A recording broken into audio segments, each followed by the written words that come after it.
자, 사도행전 1장 8절의 본문을 중심으로 같은 사람 다른 능력이라는 제목으로 오늘 말씀을 함께 나누고자 합니다.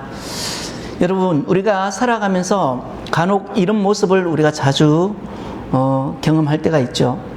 같은 회사에서 일을 하고요, 또 똑같은 월급을 받고 또 똑같은 업무를 하는데 각기 반응이 다른 사람들을 보게 됩니다.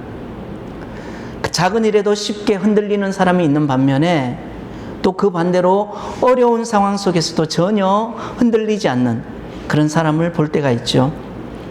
가정에서도 마찬가지입니다. 같은 문제를 안고 살아가지만 어떤 사람은 하루를 원망으로 시작하는 사람이 있는 반면에 또 다른 사람은 감사로 하루를 시작하는 사람이 있습니다. 교회 안에서는 더욱더 분명해지죠. 같은 말씀을 듣고 같은 자리에 앉아서 예배를 드렸음에도 어떤 사람은 은혜를 받았다라고 말하는 사람이 있는 반면에 또 다른 사람은 시험 들었다라고 말하는 사람이 있습니다. 각기 다른 반응들이 있어요. 저는 이 모습을 보면서 문득 한 가지 질문이 떠올랐습니다. 같은 환경 속에서 한 사람은 흔들리고 또 다른 한 사람은 흔들리지 않는다면 과연 그 차이는 어디에서 오는 것인가?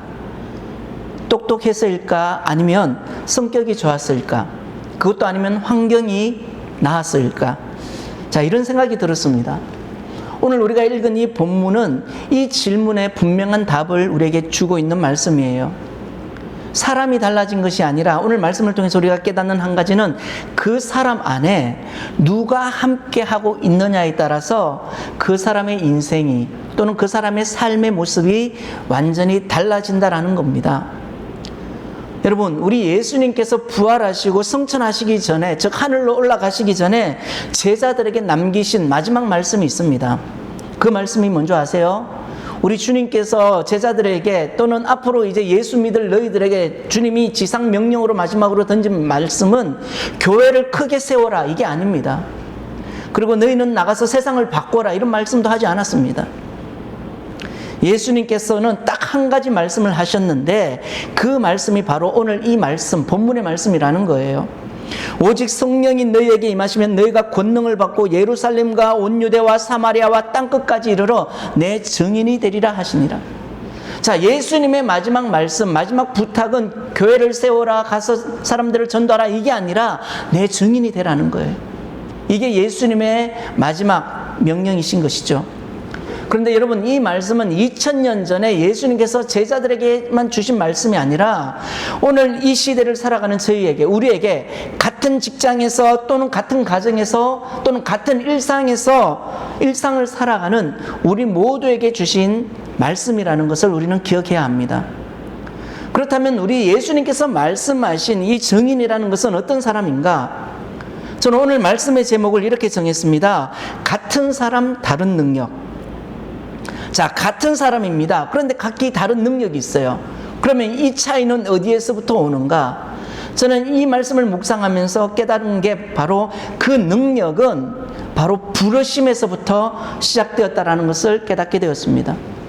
여러분, 오늘 본문에 보시면 예수님은 제자들을 전혀 다른 사람으로 만들려고 하신 것이 아닙니다. 같은 사람을 부르셨습니다. 같은 사람이에요. 그런데 같은 사람이지만 전혀 다른 삶을 살게 하셨다라는 거예요. 같은 사람이지만 다른 부르심으로 부르신 거죠. 여러분, 예수님은 제자들을요 다른 사람으로 바꾸려 하지 않았습니다. 같은 베드로고 같은 요한이고 같은 어부였습니다. 이런 사람들을 부르셔가지고 결국 다른 삶을 살게 하셨다라는 거예요. 그 삶은 어떤 삶이냐? 바로 증인된 삶이라는 거예요. 여러분, 이 증인이라는 것은요 지식을 전하는 사람이 아닙니다. 자신이 만난 예수님을 전하는 사람, 그 사람이 바로 이 증인된 삶을 사는 사람이죠. 예수님을 만난 사람, 그래서 하나님의 은혜를 경험한 사람, 그래서 십자가 앞에서 자신의 죄를 깨닫고 눈물을 흘려본 사람만이 그 만남을요 숨길 수가 없는 거예요. 그래서 결과적으로 자신의 삶으로 또는 말로 자연스럽게 예수님을 드러내게 된다라는 거예요. 여러분, 그래서 우리가 증인된 삶, 늘 우리가 듣는 이야기지만 이렇게 살아가는 삶은 그렇게 거창한 삶이 아니라는 것을 우리가 깨닫게 됩니다. 일상에서 우리가 일상에서 때로는 손해를 보면서도 정직함을 지킬 때, 오늘날처럼 불의가 판을 치는 시대 속에서 내가 정직을 요구하고 나름 바르게 살려고 노력할 때 사람들은 그럽니다. 왜 그렇게 힘들게 사냐라고 얘기하죠. 그럼에도 불구하고 그 정직을 고수하며 살아가는 삶, 또 어려운 상황 속에서도 우리가 감사와 평안을 잃지 않을 때, 그러면 묻습니다. 어떻게 그렇게 살아갈 수 있느냐? 어떻게 집은 쫄딱 망하고 사업도 쫄딱 망했는데 어떻게 당신은 그렇게 웃을 수가 있느냐? 이렇게 물을 때에도 바로 이러한 질문 앞에서도 예수님을 말할 수 있는 것, 이게 바로 정인된 삶이라는 거예요. 여러분, 성경에서 이 정인이라는 단어는 헬라어로 마르투스라는 말을 씁니다. 이 말은 우리 원래 법정에서 자신이 보고 들은 사실을 있는 그대로 증언하는 사람을 가리키는 말이에요. 우리 저기 형제님도 잘 계시지만, 잘 아시겠지만, 그런데 이 정인이라는 단어가요, 초대교회 시절로 넘어오면서 이 단어는 어떻게 바뀌느냐? 순교자라는 말로 바뀌어요. 왜 그랬을까요? 왜 순교자라는 의미로 이 정인이라는 단어가 사용되어졌는가? 여러분, 초대교회 성도들은요, 예수님을 증언한다라는 이유만으로, 또는 예수님을 믿는다라는 그 이유 하나만으로 그들은 엄청난 핍박을 받았습니다. 감옥에 갇히기도 하고 심지어 십자가에 달려 목숨까지 잃었어요. 그래서 로마 시내를요, 여러분, 오늘날은 우리가 가로등이 있어서 밤이라도 환하지만 이 당시 로마의 밤이 환한 이유 중에 하나가 예수 믿는 사람들을 다 십자가에 달아서 심지어 불까지 화형을 취했기 때문에 그 로마 시내가 환하게 밝았다라는 이야기도 있습니다. 예수 믿는다는 것은 자신의 목숨을 내놔야 되는 거예요. 자, 그럼에도 불구하고 그들이요, 이 예수님을 끝까지 부인하지 않았습니다. 이런 사람들을 가리켜서 우리는 순교자라고 이야기하죠. 그래서 여러분, 우리가 이 증인이 된다라는 것은 단순히 입으로 말하는 것이 아니라 삶으로 예수님을 드러내며 때로는 그 대가까지 감당하는 삶이었기 때문에 우리는 그 삶을 증인된 삶이라고 이야기하는 것입니다.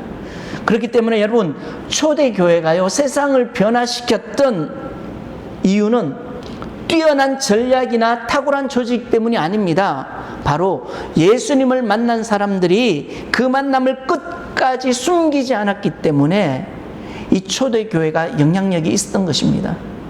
쉽게 말하면 변절자가 잘 나오지 않았던 시대가 초대교회 시대예요. 여러분, 복음이라는 것은요, 화려한 방법으로 전해지는 것이 아닙니다. 그냥 평범한 사람들의 믿음과 또 그 평범한 사람들의 순종과 헌신을 통해서 세상으로 조금씩 퍼져나갔다라는 거예요. 그런 의미에서 오늘 주님은 우리에게 또는 저에게 묻습니다. 너는 내 증인이냐고. 여러분은 주님의 증인이 되십니까? 여러분, 우리는 교인은 될 수 있어요. 그래서 직분자가 되어서 여러 사역을 감당할 수 있습니다. 저처럼 신학교 가서 목사가 되어가지고 목회를 감당할 수는 있어요. 그러나 증인은 달라요. 증인은 같은 직장에 다니지만 다른 가치관을 가지고 살아가는 사람이에요. 때로는 우리가 직장 생활을 하면서 받는 스트레스가 얼마나 많아요. 심지어 직장을 그만두고 포기하고 싶은 그런 마음도 있습니다.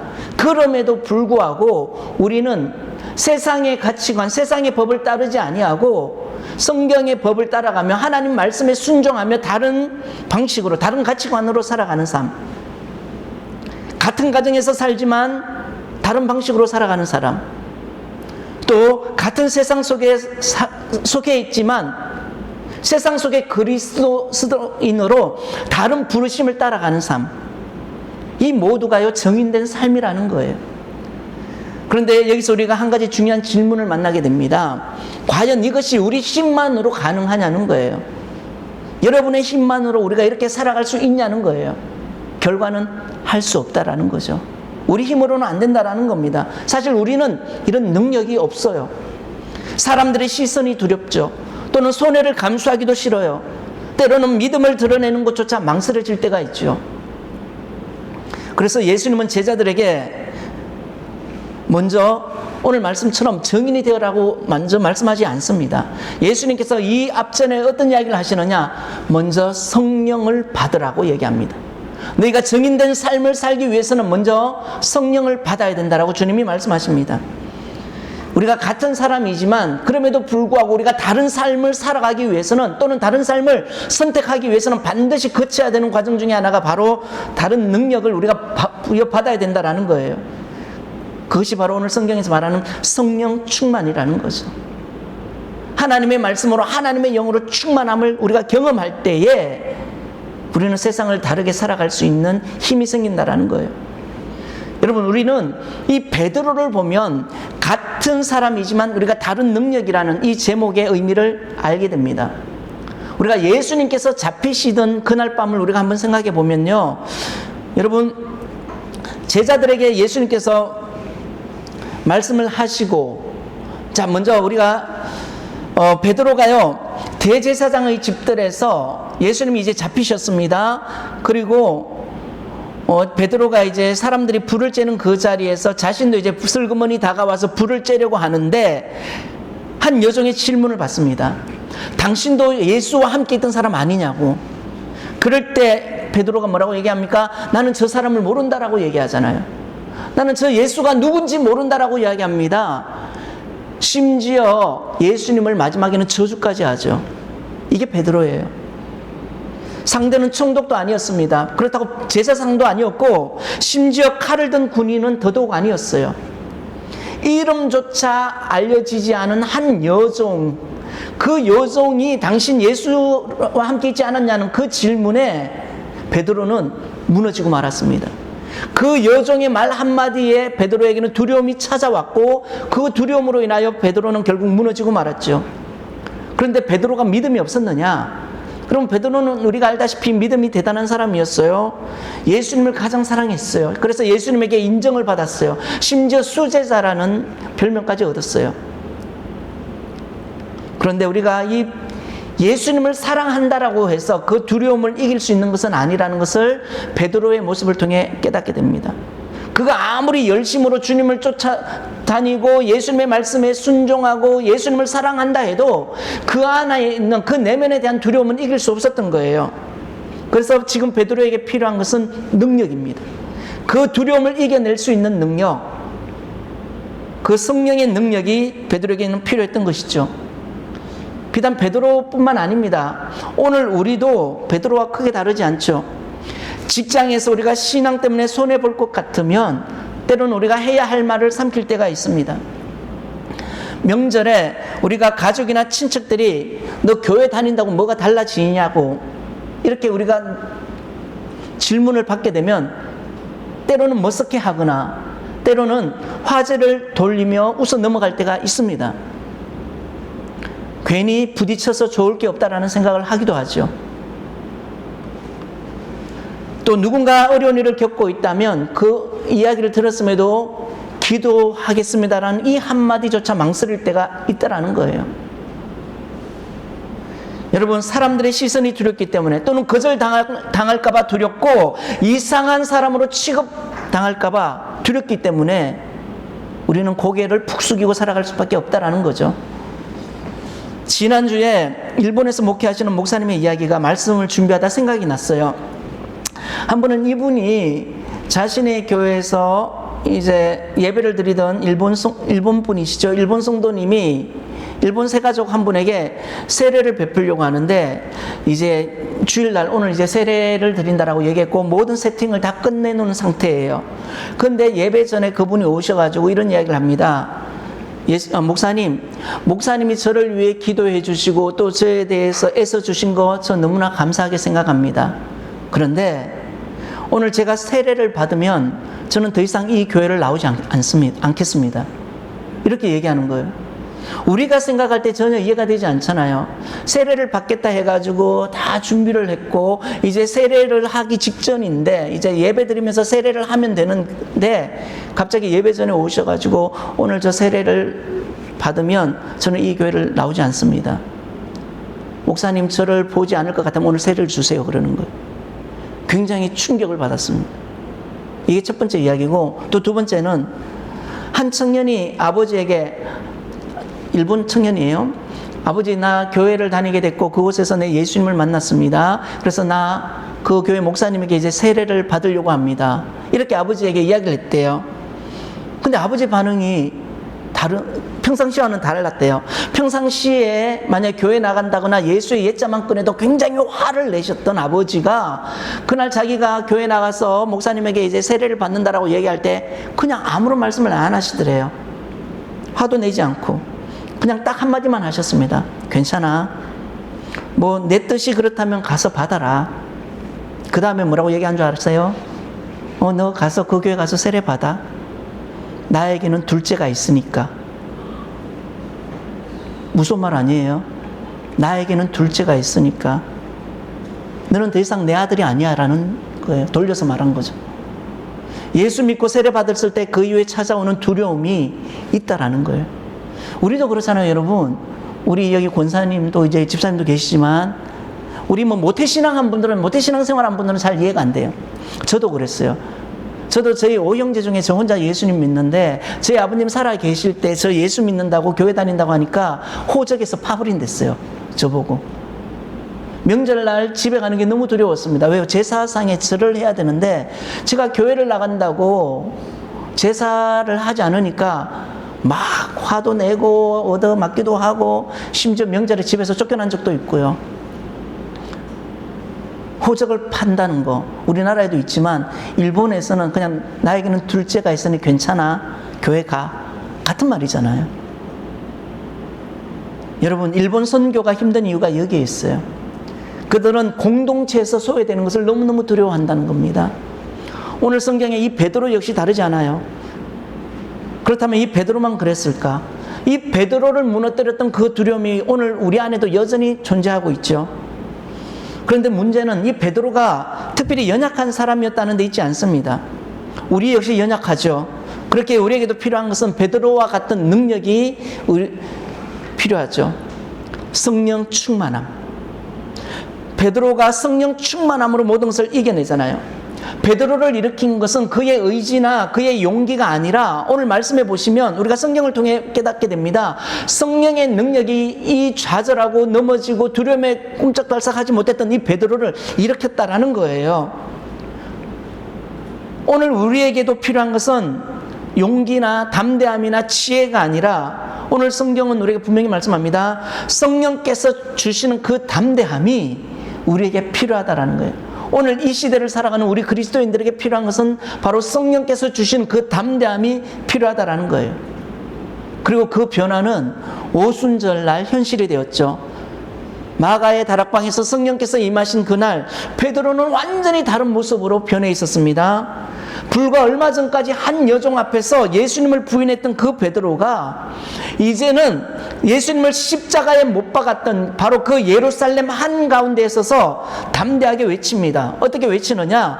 너희가 십자가에 못 박은 그 예수를 하나님께서 주와 그리스도가 되게 하셨느니라. 놀라운 변화이죠. 그리고 얼마 지나지 않아서 베드로와 요한은 예수님을 정죄했던 그 산에 들인 공회 앞에 다시 서게 됩니다. 예전 같으면 숨어 다니기 바빴어요. 우리가 사도행전 보면 문이란 문은 다 걸어 잠궜어요. 얼마나 두려웠는지. 그런데 이번에는 달랐습니다. 그들은 산에 들인 공회 앞에서 조금도 물러나지 않고 오히려 이렇게 말합니다. 우리는 보고 들은 것을 말하지 아니할 수 없다라는 거예요. 그래서 이 모습을 본 관리들이 이렇게 이야기합니다. 그들이 베드로와 요한이 담대하게 말함을 보고 그들을 본래 학문 없는 범인으로 알았다가 이상히 여깁니다. 쉽게 말하면 저들이 우리가 알던 그들 아닌데 우리가 알고 있던 저 베드로와 요한은 저 갈릴리라는 촌에서 올라온 배운 것 하나 없는 무식한 그것도 너무나도 가난한 직업을 가졌던 어부 촌사람 베드로와 요한이 아니었냐. 그들로 생각했는데 어떻게 저들이 저런 말을 할 수 있느냐 놀란 거예요. 그러면서 그들이 더 한 가지 깨달은 사실이 뭐냐 하면 자 전에 예수와 함께 있던 줄 알았다. 즉 저들이 예수와 함께 있었다는 사실을 그가 깨달았다라는 거예요. 여러분 베드로가 달라진 것은 여러분 베드로가요 오늘 말씀해 보면 다른 사람이 된 게 아니죠. 성격이 바뀐 것도 아니고 학력이 달라진 것도 아니고 그렇다고 환경이 좋아진 것도 아니에요.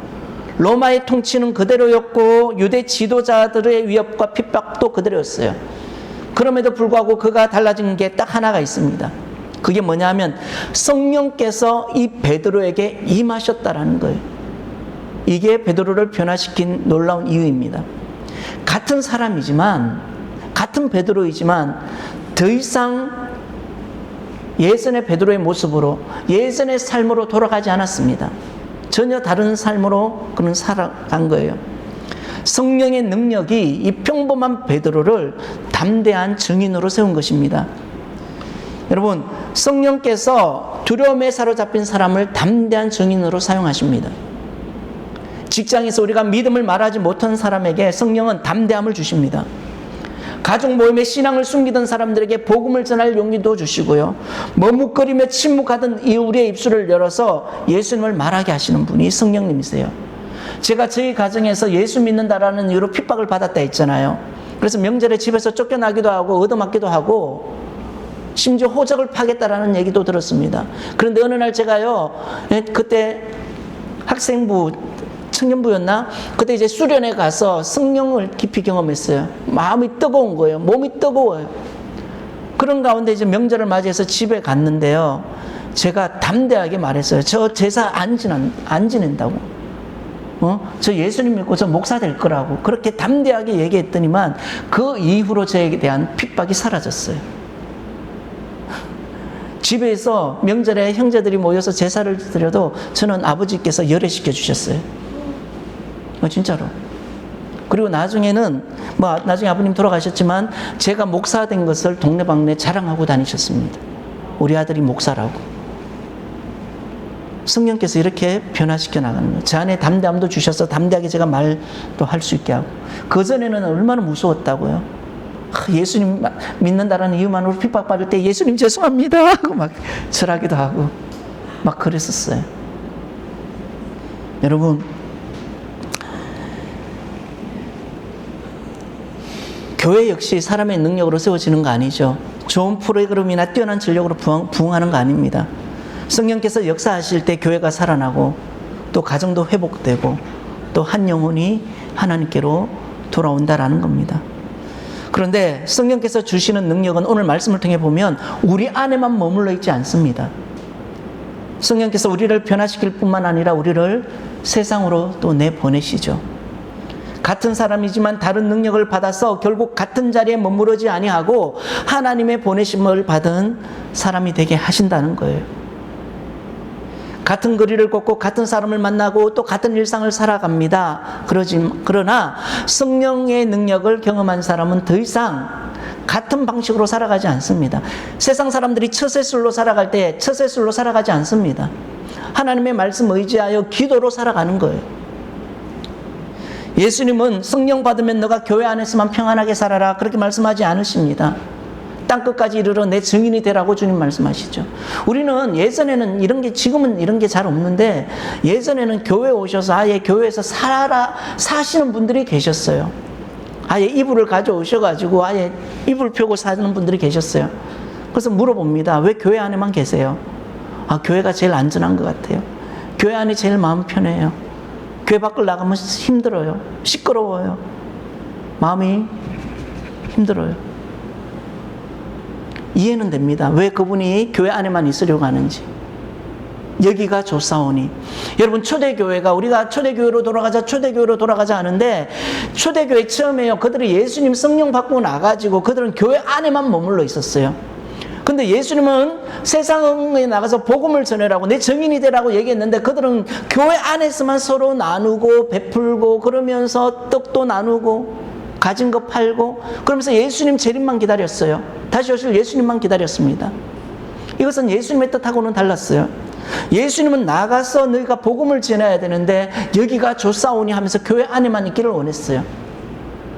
근데 나중에 하나님의 방법으로 이 초대교회 성도들이 뿔뿔이 흩어지게 되죠. 하나님이 쓰신 방법은 뭐예요? 핍박이었어요. 교회 핍박을 주셨습니다. 자, 성경에 보니까 교회에 큰 핍박이 일어났대요. 예루살렘에 큰 핍박이 일어나서 교회가 흩어졌어요. 교회가 깨졌어요. 그러면 흩어진 성도들이 뭘 했는가? 성경에 보니까 흩어진 성도들이 복음을 전했다라고 나옵니다. 교회 안에서는 복음을 전하지 않았는데 핍박받아가지고 흩어지니까 그들이 복음을 전하더라는 거예요. 이게 하나님의 방법이라는 겁니다. 여러분, 예수님은 성령 받으면 교회 안에서 평안해라는 게 아니라 성령을 받았으면 땅끝까지 이르러 내 증인이 되라고 말씀하십니다. 그래서 여러분, 성령은 우리를 머무르게 하시는 분이 아니라 성령은 우리를 세상 밖으로 보내시는 분이시죠. 그래서 오늘 우리가 읽은 이 사도행전 1장 8절, 이 한 구절이지만 이 한 구절은요, 사도행전 전체를 보여주는 설계도와 같아요. 성령께서 임하신 후에 예루살렘에서 복음이 시작되었고 유대와 사마리아를 거쳐 마침내 땅끝까지 흘러가게 됩니다. 그리고 이 복음은 오늘 저와 여러분 우리의 삶 속에서도 아주 밀접하게 연관되어 있죠. 우리에게 여러분, 예루살렘은 어디일까요? 저와 여러분에게 가장 가까운 예루살렘은 어디일까요? 여러분, 우리의 예루살렘은 매일 아침 마주하는 배우자가 될 수 있습니다. 학교에 보내는 자녀가 될 수가 있고, 또는 전화 한 통 드려야 하는데 자꾸 미루고 있는 우리 부모님이 될 수도 있습니다. 늘 같은 식탁에 앉고 같은 대화를 나누지만 성령의 능력을 받은 사람은 그 자리에서 다르게 살아가죠. 또 다른 선택을 합니다. 짜증 대신에 인내를 선택하고, 무관심 대신에 관심을 선택하고, 인정보다는 섬김을 택한다라는 거예요. 우리에게 유대와 사마리아는 가까이 있지만 편하지 않는 사람들, 또는 마음이 맞지 않는 직장 동료들, 선후배가 될 수도 있고, 또는 다툰 뒤에 어색한 가족들이 될 수가 있고, 또는 인사만 겨우 나누는 이웃, 이 모두가 유대와 사마리아와 땅끝이라는 거예요. 그래서 성경에 보면 하나님은 빌립을 그 사마리아, 많은 사람들이 무시하고 천대했던 그 사마리아로 보내셨습니다. 여러분, 복음은 언제나 편한 곳이 아니라 하나님이 보내시는 곳에서 시작이 되는 것이죠. 그리고 땅끝은 하나님께서 오늘 우리를 보내시는 모든 자리, 그곳이 바로 땅끝이라는 겁니다. 때로는 먼 나라일 수도 있고, 또 가깝게는 우리가 지금껏 한 번도 마음을 열지 못했던 내 앞에 서 있는 그 사람이 예루살렘이고 유대고 땅끝일 수 있습니다. 지난 월요일에서 수요일까지 저는 일본 선교지를 다녀왔습니다. 일본을 다녀왔죠. 짧은 일정이었지만 현지에서 사역하시는 목사님의 이야기를 들으면서 마음이 참 무거웠어요. 일본은 경제적으로 굉장히 풍요롭고 도시는 깨끗하고 사람들은 친절하기로 유명하죠. 그런데 영적으로는 매우 메마른 땅이 아닐 수 없습니다.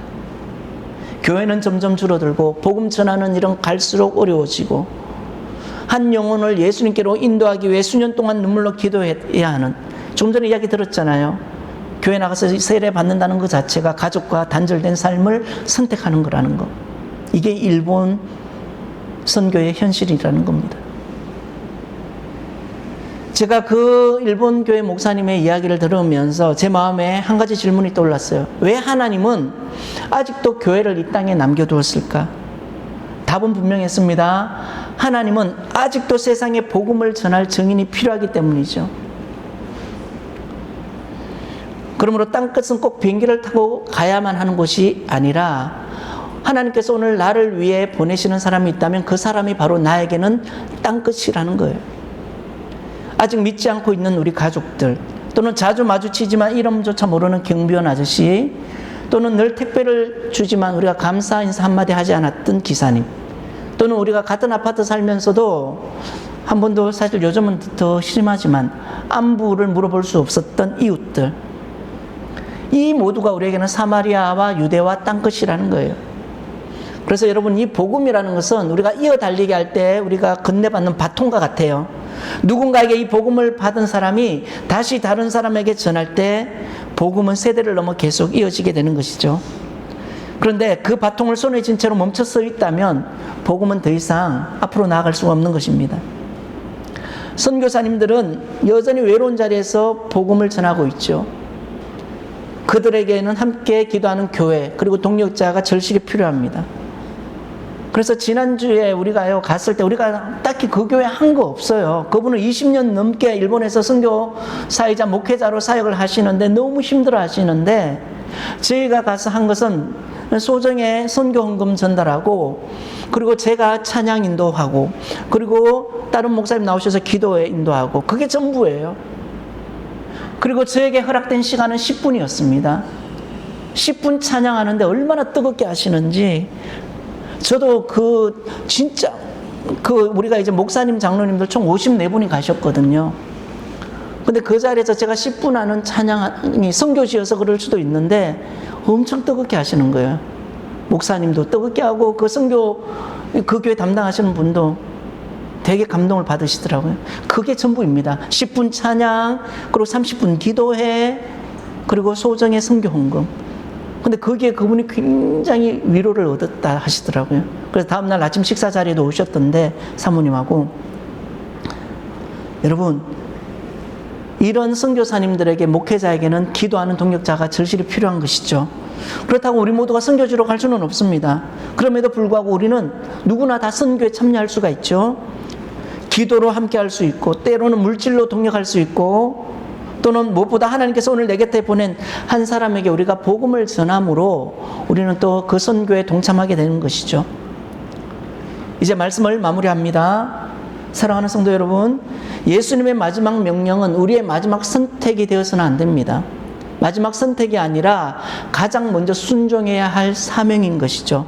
이 우선순위가 바뀌니까 오늘 교회가 힘든 거예요. 교회는 세상과 단절된 공동체가 아니라 성령의 능력을 받아 세상으로 보내심을 받은 공동체인 것이죠. 그래서 오늘 주님은 우리에게 말씀합니다. 오직 성령이 너희에게 임하시면 너희가 권능을 받고 예루살렘과 온 유대와 사마리아와 땅끝까지 이르러 내 증인이 되리라.